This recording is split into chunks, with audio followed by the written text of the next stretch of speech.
Os mais abençoados de todos são os puros de coração, porque estes se livraram de toda raiva, ódio, vingança, maldade, inveja e dureza de coração, e estão diante do mundo com o amor feito visível.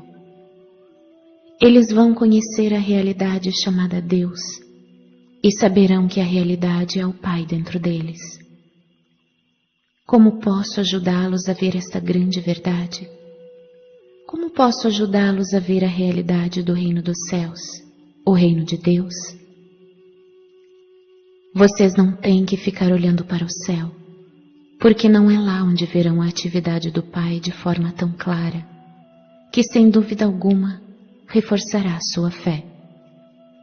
É aqui, onde através dos séculos as pessoas têm cometido o grande erro de olhar para os seus sonhos e imaginação, criando por si mesmos um Jeová que não existe. Não encontrarão o Pai acima de vocês, em algum lugar no céu.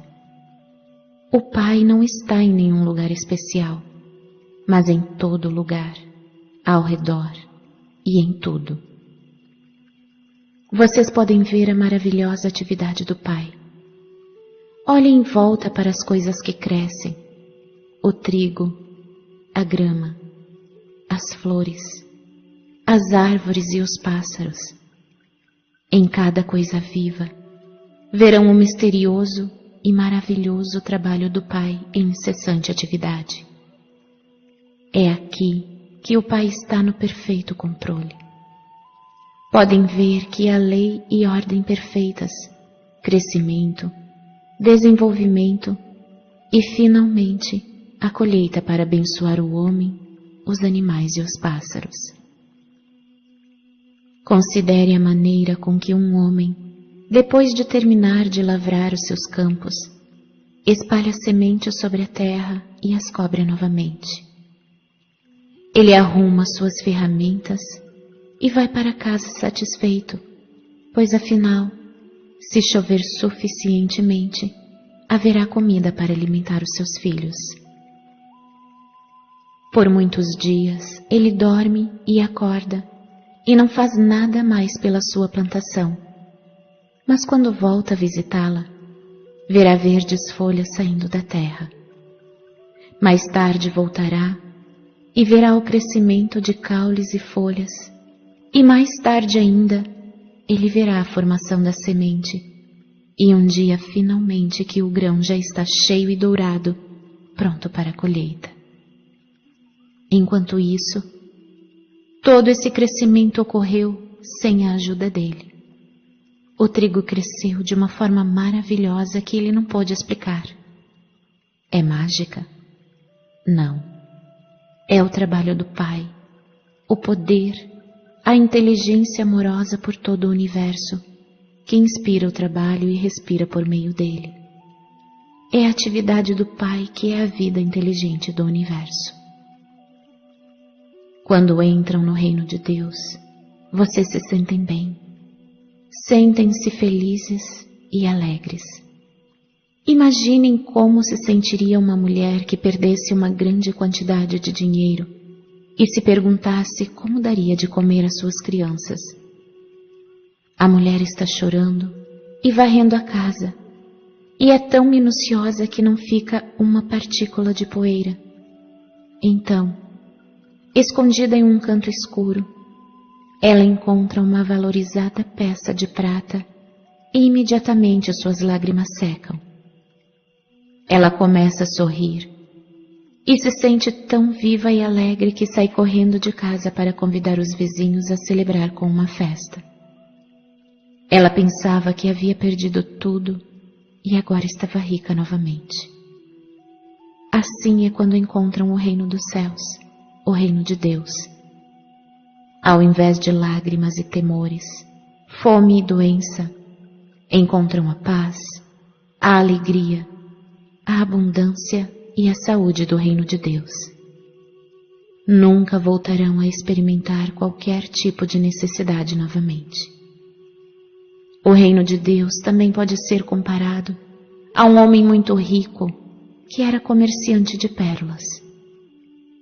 Toda a sua vida ele havia querido encontrar uma pérola especial que ofuscasse todas as demais. Seria perfeita e impecável, e ele seria a inveja de todos os demais comerciantes. Um dia, ele encontrou a tal pérola, linda além da imaginação, mais perfeita que todas as demais. Vendeu tudo o que possuía, abandonou tudo o que havia acumulado para comprar aquela pérola e estava feliz para além de todos os sonhos. O que significa isso? Significa que todas as coisas que anteriormente valorizava em sua vida, sua casa ricamente decorada, seus bens, seu modo de vida, a abundância de comida e de bebida, ele alegremente deu tudo para possuir o tesouro sem preço, o conhecimento que o levará até o reino de Deus, onde a felicidade é um estado da mente que o mundo exterior, com todos os seus aborrecimentos e preocupações, não pode perturbar. O reino de Deus está em vocês. Entram no reino de Deus quando percebem plenamente que o Pai está o tempo todo ativo em vocês.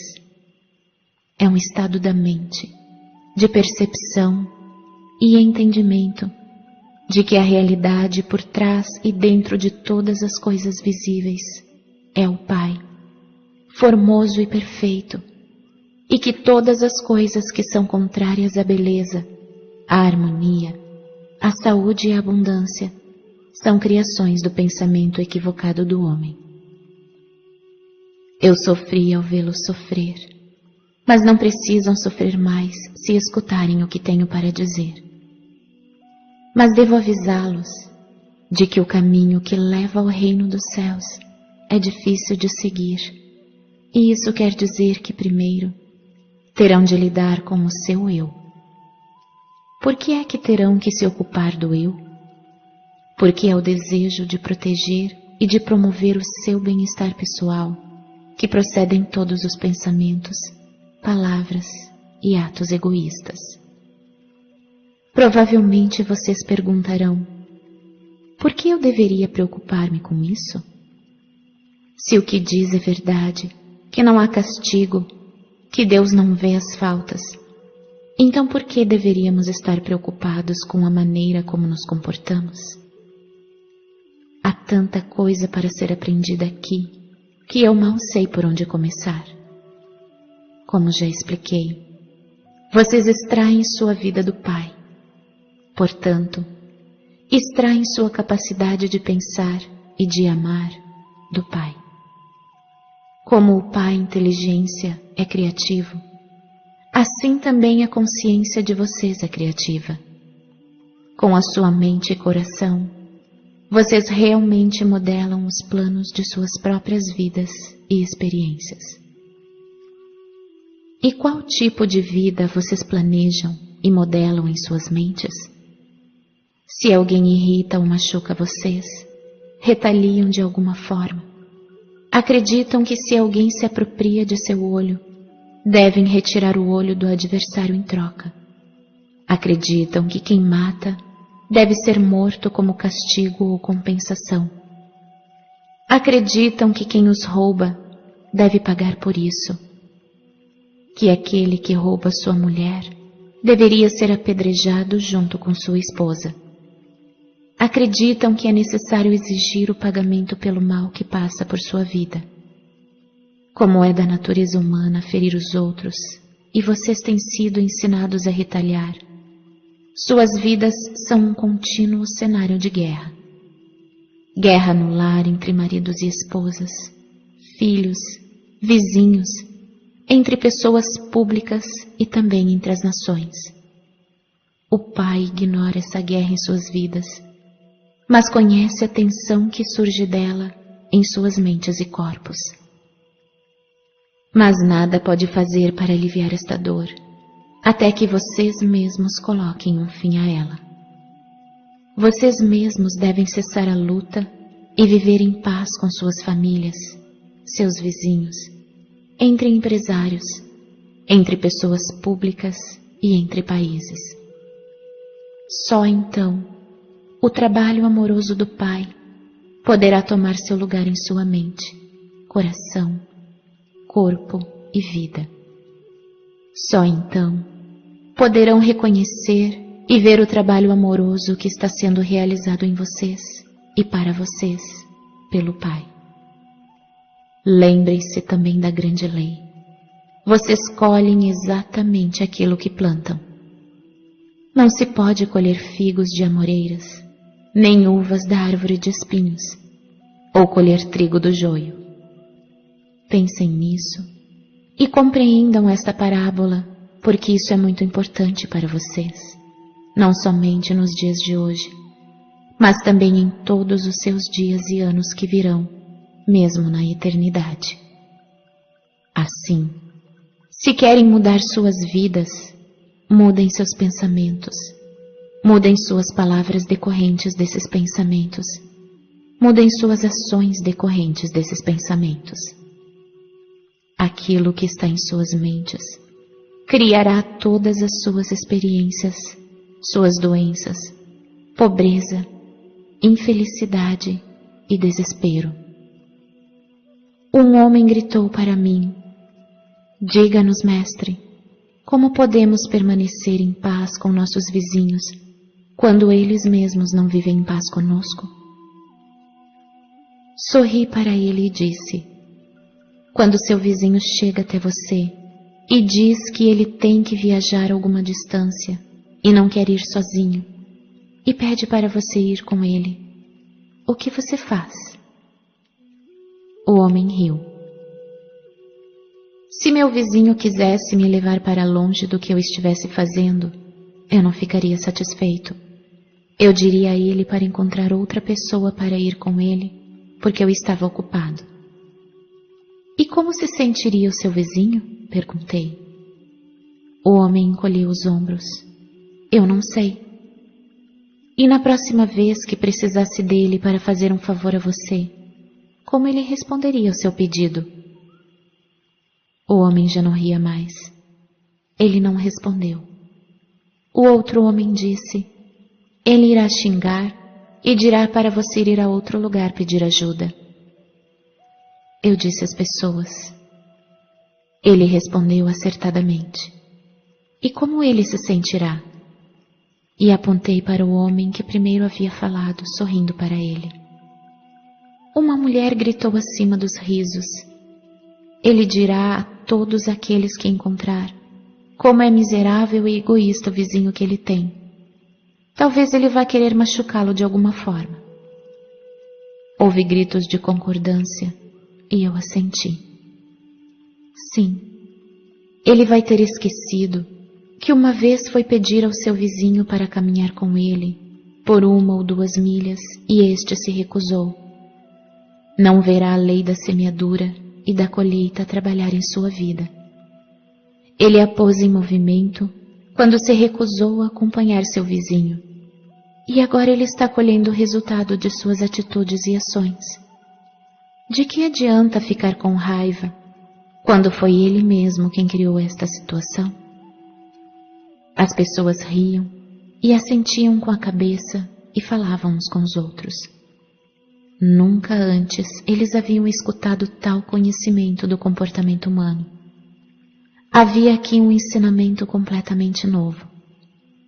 Disse a eles: aconselho que quando seu vizinho vier pedir a vocês para caminhar um pedaço de caminho com ele, ou qualquer outra coisa que o deixe mais à vontade e feliz, que primeiro pensem sobre o que gostariam que ele fizesse por vocês, se também tivessem uma necessidade. Como gostariam que ele respondesse ao seu pedido? Um murmúrio varreu a multidão e pude ver que eles entenderam o que eu estava dizendo. De fato, se seu vizinho pedir para que o acompanhe por 1 milha, façam isso com agrado e estejam dispostos a caminhar por 2 milhas se necessário. Quando recusam algo às pessoas, não percebem, mas enrijecem sua mente e corpo para se protegerem da obrigação de fazerem qualquer coisa que não querem fazer. Colocam em tensão sua mente e corpo, e o pai também é tensionado e não pode fazer seu trabalho amoroso dentro de vocês. E é deste enrijecimento que surge a doença. Podem ser que encontrem alguém em extrema necessidade, que tenha frio ou esteja infeliz e que peça a vocês o manto. Não passem por ele olhando de longe.